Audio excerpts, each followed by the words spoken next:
Mohammed, step away from the belt and keep your hands visible. You brought how many for me? Wow, that's flattering. This is Mohammed Ali, a British Airways baggage handler at London Heathrow, who operated without scrutiny for years behind the most trusted door in aviation. What you are about to see is what he did with that access, and why he will not see the outside of a prison until his 50s. The suitcases moved off the Brazil flight. 4 officers for 1 baggage handler. Somebody really wanted this shift covered today, huh? The domestic belt switch was watched on surveillance. He had walked through that airside door more than 4,000 times.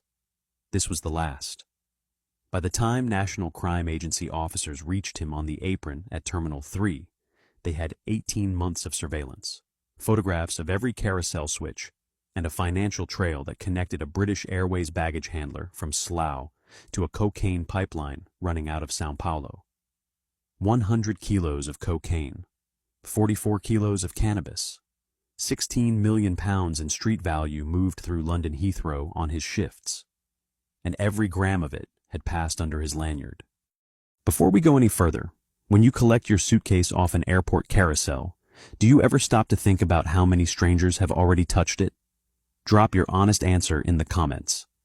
And if you're new to the channel, hit subscribe. We cover the people inside the system every single week, and the ones who turn that system against the traveling public deserve every minute of attention we can give them. Mohammed Ali was born in 1976 in Slough, Berkshire, a town built on aviation.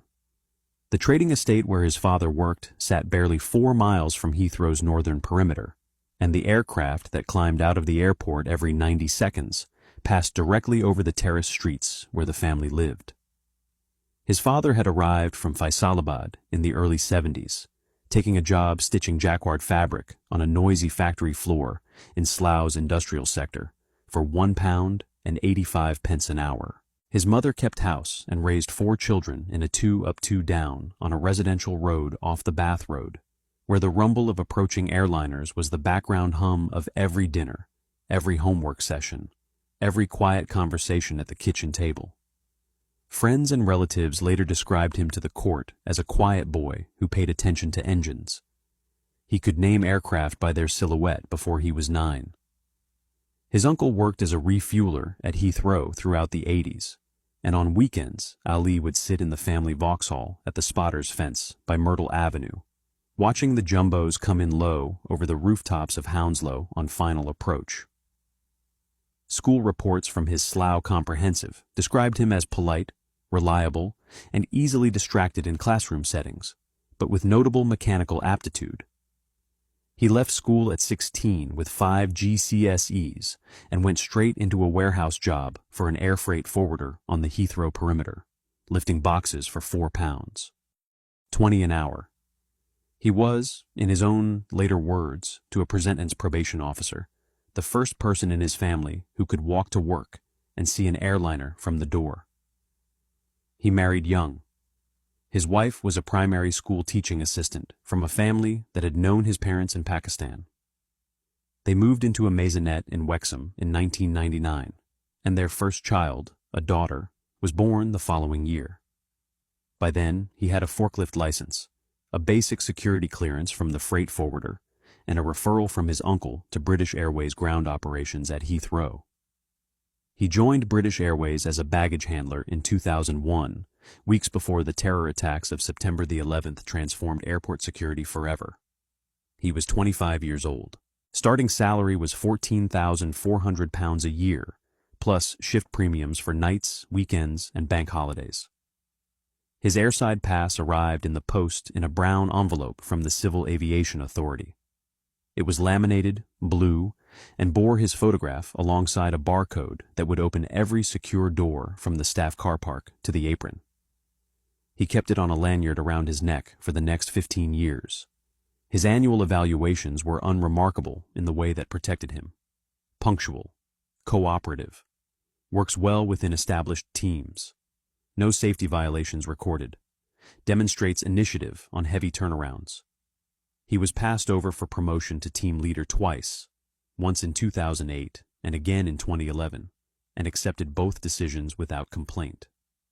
Colleagues remembered him as soft-spoken and generous with shift swaps, the man who covered-eyed for the Christian lads and got Christmas off in exchange. He coached a junior cricket side at the Slough Cricket Club ground on Chalvey Road for 3 summers between 2009 and 2012, and on his Facebook page he posted photographs of his children's school plays, his father-in-law's 70th birthday, and the family's annual long weekend in Bournemouth. By 2015, he had been on the Heathrow apron for 14 years.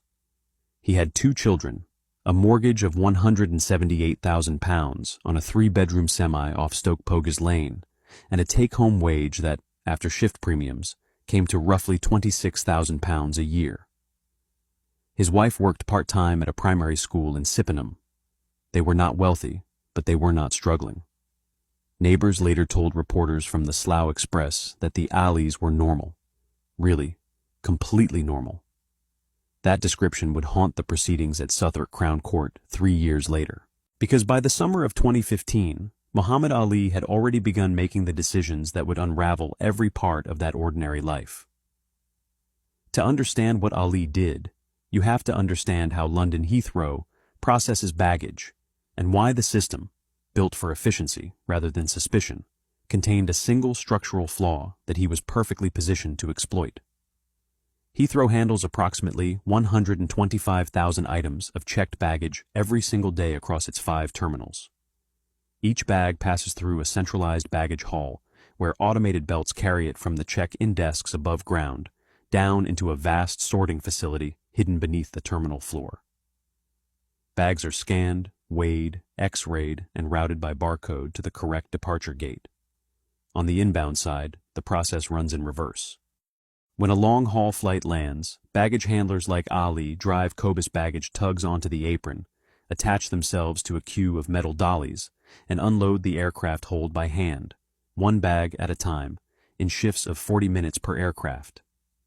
Each bag is then trolleyed across the apron to the sorting room and fed onto the belt system, which routes it by barcode to the correct arrivals carousel in the public side baggage reclaim hall. Here is where the architecture of Heathrow becomes important. International arrivals, including any flight originating outside the European Union, and Brazil sat firmly in that category, are required to clear United Kingdom border force on the way out of the baggage hall.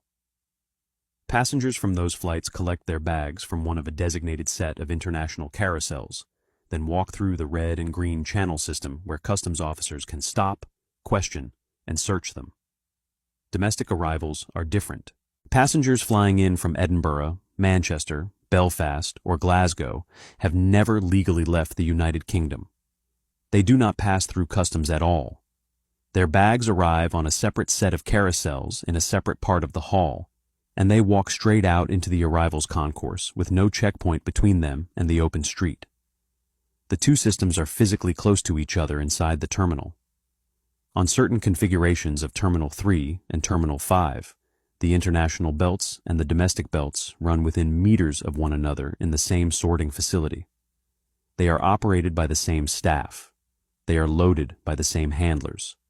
And the only thing standing between a suitcase bound for the international carousel and a suitcase that lands on the domestic belt is the human being who pushes it onto one belt or the other. That human being, on dozens of mornings between late 2014 and December 2016, was Muhammad Ali. The vulnerability was not technological. The barcode systems would catch a misrouted bag eventually, sometimes within minutes. But by then the bag was already on the wrong belt, and the wrong belt led to a courier with a photograph on his phone, and the courier was already walking out of the building. The system depended on the integrity of the people loading the belts. It assumed, because for decades there had been no reason not to assume, that a uniformed British Airways baggage handler with 15 years of clean evaluations would not knowingly send a suitcase full of cocaine to a domestic carousel. That assumption was the entire security model. Ali was paid, over the course of the conspiracy, to prove it wrong. The first known transfer occurred on a Sunday morning in October 2015. British Airways flight 246 from São Paulo, Guarulhos to London.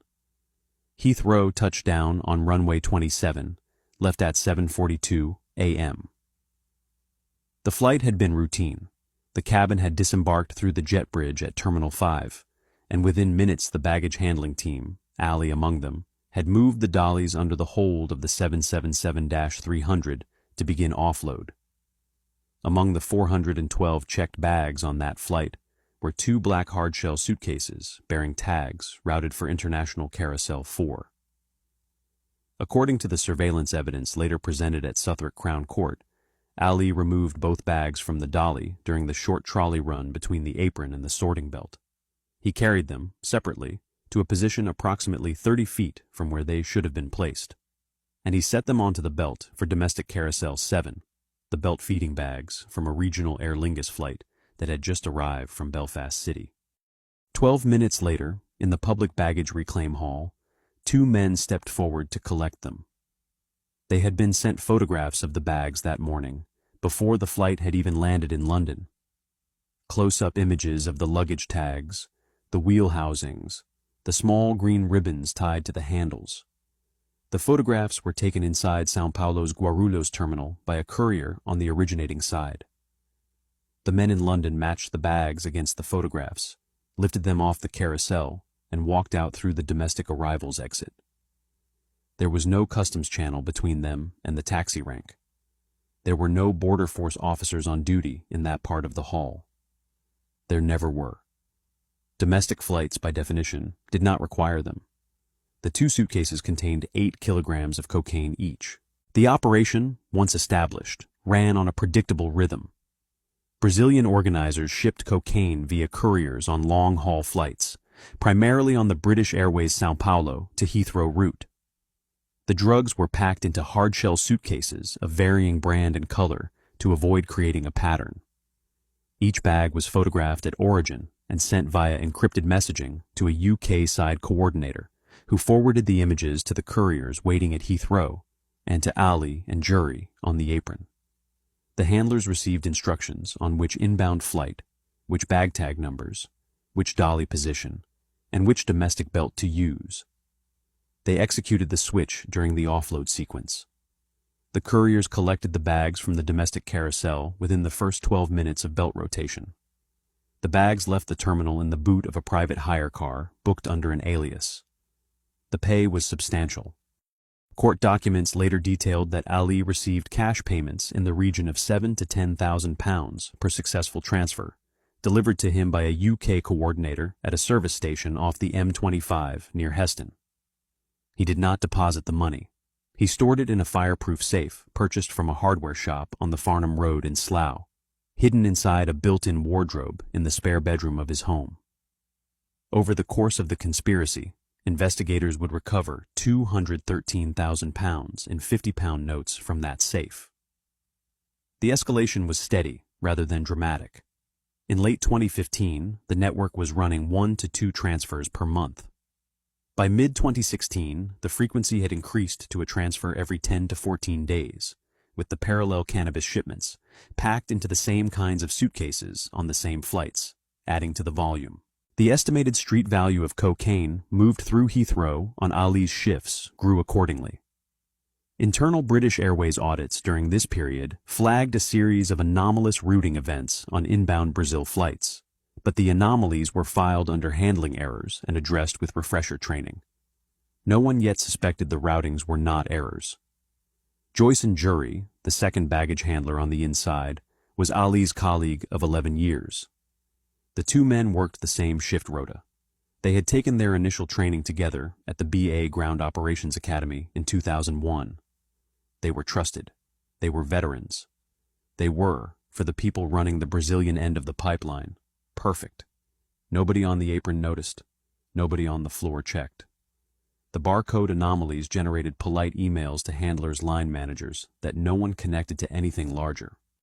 2 suitcases at a time, then 4, then sometimes 6 on a single inbound flight, were quietly walking out of Heathrow through a side door that, by the design of the terminal itself, was not being watched. That changed in the early summer of 2016. The National Crime Agency did not begin with Ali. It began with a Sunday newspaper. In May 2016, an investigative journalist at a London broadsheet published a feature on cocaine prices in the United Kingdom.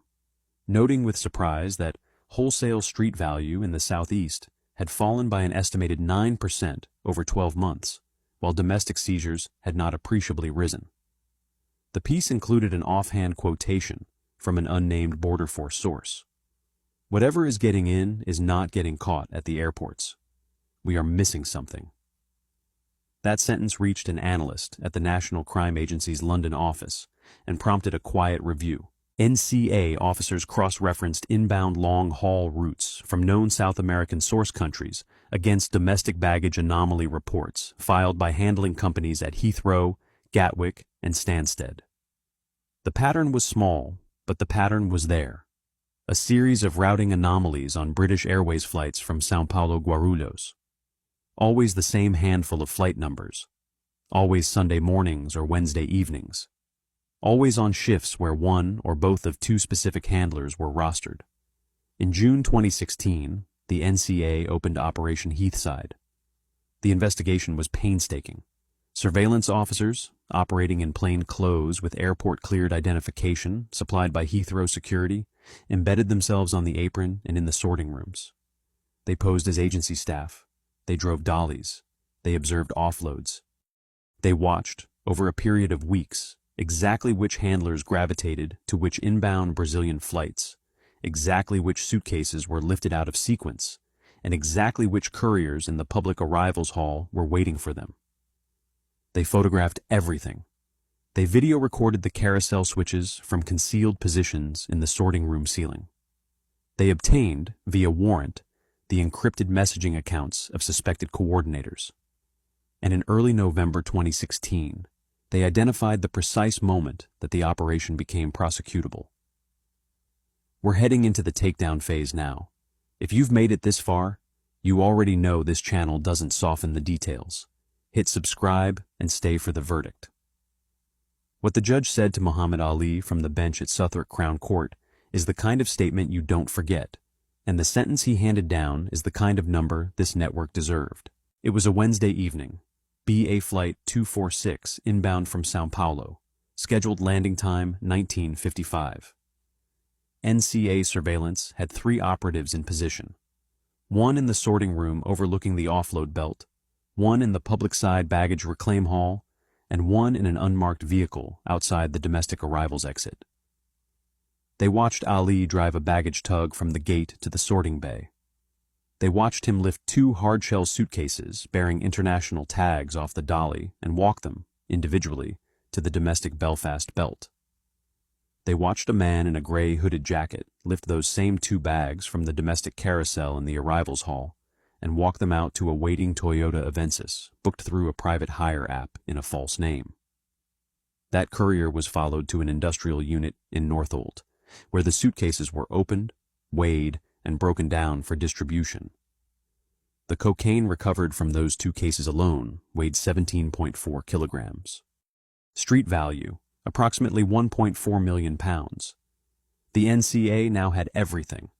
Surveillance video of the switch. Photographic identification of Ali, in uniform, on the apron, performing the act. A continuous chain of evidence from the inbound flight to the industrial unit. They had jury on separate footage from earlier shifts. They had the coordinator. They had the courier. They waited only 6 weeks. What investigators uncovered over the 18-month run of Operation Heathside reframed every assumption about Ali's life. The financial picture came first. Joint NCA and HMRC analysts pulled 15 years of his banking records, his mortgage statements, his credit card history, his utility bills. On paper, Muhammad Ali earned £28,400 a year as a senior baggage handler. The picture in the financial data was the picture of a careful working-class household. Direct debits for council tax, gas, and electricity, a modest mortgage payment, school dinner money charges, a monthly contribution to a cricket club subscription. On the surface, no anomaly. Underneath the surface, a different ledger. 3 bureau de change transactions for euros across 2016, totaling £41,000 in cash, deposited without explanation. A new Audi Q5 purchased outright in his wife's name in September 2016 for £39,500, the funds drawn from a savings account that had not existed 18 months earlier. A 2-week family holiday to Dubai in July 2016, paid for in cash at a Slough travel agency, including business class flights for 4. And then the safe. The fireproof box in the spare bedroom wardrobe, recovered on the morning of his arrest, containing £213,000 in £50 notes bundled by paper bands. The digital evidence was, if anything, more damning. Ali had used a so-called burner phone, an unregistered handset purchased from a corner shop in Southall for all conspiracy-related communication, and he had been careful never to bring it into the family home. He kept it in the glove compartment of his Vauxhall Insignia, charged via a car adapter, and used it only on his commute. But he had not been careful enough. The phone was seized during the arrest, and NCA Digital Forensics recovered the entire message history, including dozens of photographs of suitcases sent from a Brazilian number, time-stamped to coincide with the boarding of BA-246 at Guarulhos. A representative exchange, reproduced in evidence at trial, was sent at 11:42 Greenwich Mean Time on a Sunday morning in October 2016. 2 black hardshell, green ribbon left handle, tag begins QF7, domestic Belfast. Received, gate 23 offload, confirmed. Couriers in position 1208. OK. There were 43 such conversations on the phone, covering 22 confirmed transfers over 14 months. The bags were always described in the same way. The instructions were always the same. The replies were always the same. The pattern was a confession. And then there was the surveillance video itself. NCA officers had captured the carousel switch on 26 separate occasions across the second half of 2016. The footage was clinical. A uniformed baggage handler, lanyard around his neck, lifts a suitcase from one dolly, walks 30 feet, sets it on a different belt. The act took, on average, 14 seconds. There was no hesitation. There was no looking around. There was no glance at the closed-circuit cameras in the sorting room ceiling, because the cameras had been positioned to record the belts, not the workers, and Ali had assumed they could not see him. He was wrong. The NCA also pulled in the wider network. 11 defendants were ultimately charged. The 2 organizers, who had arranged the Brazilian shipments and coordinated the UK collection, were identified through encrypted communications and traditional surveillance. The couriers, 3 of them, were tracked from the carousel to the onward distribution sites. The financial intermediaries were traced through bureau de change transactions. The Brazilian end of the supply chain was passed to international partners. But the center of the case, the indispensable component without which the entire conspiracy collapsed, was the airside insider, and the airside insider was Muhammad Ali. The arrest took place on the morning of Tuesday the 13th of December, 2016. Ali had clocked in for the early shift at 5:30 a.m. at the Terminal 3 staff entrance. He had passed through airside security with his lanyard, collected his high-vis vest from his locker, and joined his crew in the briefing room for the morning's flight assignments. At 6:42 a.m., he was driving a baggage tug across the apron towards stand 305, where a BA-777 inbound from Lagos had just rolled onto its parking position. He did not reach the aircraft. National Crime Agency officers, in plain clothes and accompanied by Heathrow airside police, intercepted his tug on the perimeter road between the maintenance hangars and the Terminal 3 apron. There were 6 officers, 2 vehicles. The interception was quiet. There were no drawn weapons. He was instructed to step out of the tug, place his hands on the bonnet, and identify himself. The exchange, as later recorded on a Heathrow airside CCTV camera and supplemented by the body-worn footage of 2 of the NCA officers, was brief. Muhammad Ali? Yes. We're officers from the National Crime Agency. We are arresting you in connection with a conspiracy to import a controlled drug of Class A into the United Kingdom. Do you understand? I don't know what you're talking about, sir. You do not have to say anything, but it may harm your defense if you do not mention when questioned something which you later rely on in court. Anything you do say may be given in evidence. Hands behind your back, please." He complied without resistance. His lanyard was removed and bagged as evidence. His mobile phone, the one in his pocket, was seized. His Vauxhall insignia in the staff car park was searched within the hour, and the burner phone was recovered from the glove compartment, exactly where the NCA's surveillance had told them it would be. The fireproof safe at his home in Slough was opened by a locksmith in the presence of his wife at 11:14 a.m. that same morning. She had not known the combination. She had not known the safe existed. In the back of the NCA vehicle, on the way to the custody suite at Polmady Road, Ali said one thing that the officers later recorded in their notebooks. He said it twice, quietly, looking out of the window as Heathrow disappeared behind them. "My children." After that, he asked for a solicitor, and he did not speak again. The case of Regina versus Muhammad Ali and 10 co-defendants was committed to Southwark Crown Court in southeast London, where complex, serious organized crime trials are routinely heard. The indictment ran to 17 pages. The principal charge against Ali was conspiracy to import a controlled drug of Class A, namely cocaine, contrary to Section 170(2) of the Customs and Excise Management Act 1979. The estimated street value of the cocaine moved through Heathrow during the period of the conspiracy was placed at £16 million. The cannabis added a further estimated $3 million. The trial began in February 2018 before His Honor Judge Anthony Leonard, QC, and a jury of 12. The prosecution was led by senior Treasury counsel. The case took 6 weeks.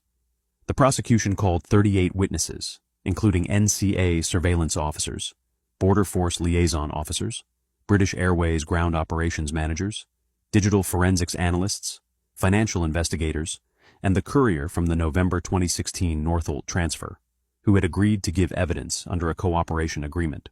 The prosecution played the surveillance video of the carousel switch to the jury 7 times across the 6 weeks, from 7 different angles, on 7 different dates of the conspiracy. Ali's defense, led by junior counsel, was that he had not known what was in the suitcases. He had been told only that the bags contained contraband, possibly tobacco or counterfeit goods, and that he was being paid for routing work, not for drug importation. The jury did not believe him.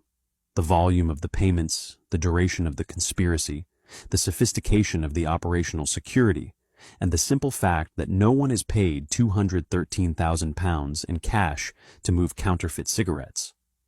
These things, the prosecution argued, made the defense impossible. The jury retired on the 14th of March, 2018. They returned a unanimous verdict of guilty on all counts against all defendants after 2 days of deliberation. Sentencing was handed down on Friday the 20th of April, 2018. The wider network of 11 defendants received a combined total of more than 139 years imprisonment. The 2 organizers, the men who had arranged the Brazilian shipments and run the UK coordination, received 20 years each. The couriers received between 8 and 12 years. Joyce and Jury, Ali's fellow baggage handler, received 16 years. Muhammad Ali was sentenced to 15 years imprisonment. In passing sentence, Judge Leonard addressed him directly from the bench. "Mr. Ali, you held a position of significant trust. The lanyard you wore at Heathrow was issued to you on the assumption that you would discharge your duties honestly and in the interests of the traveling public. You used that lanyard over a period of more than 14 months to subvert the security of the United Kingdom's busiest international airport for personal financial gain. The quantity of Class A controlled drugs you helped to import into this country is among the largest passing through a UK airport on which this court has been asked to sentence. The damage done to the community by that quantity of cocaine is incalculable. Your record of 15 years of honest service makes your conduct more, not less, culpable. You knew what your access meant. You sold it." Ali was led down to the cells from the dock without addressing the court. He was transferred to HMP Belmarsh, the Category A men's prison in Thamesmead, for initial induction, and later moved to HMP Wandsworth, and then to a Category B establishment to serve the remainder of his sentence. His wife filed for divorce within the year. His children were placed in the daily care of his wife's parents. The Audi Q5 was confiscated under the Proceeds of Crime Act. The Slough Semi was sold to pay restitution. The £213,000 in £50 notes was forfeited to the Crown. His airside pass, the laminated blue card with the barcode, was destroyed at the Civil Aviation Authority offices 3 days after his sentencing. It was the only one ever issued in his name. This case was staggering in its scale. But the next one on your screen right now operated in plain sight for even longer, and the moment investigators finally caught up with it is one of the most jaw-dropping confrontations we have ever covered. Click it now.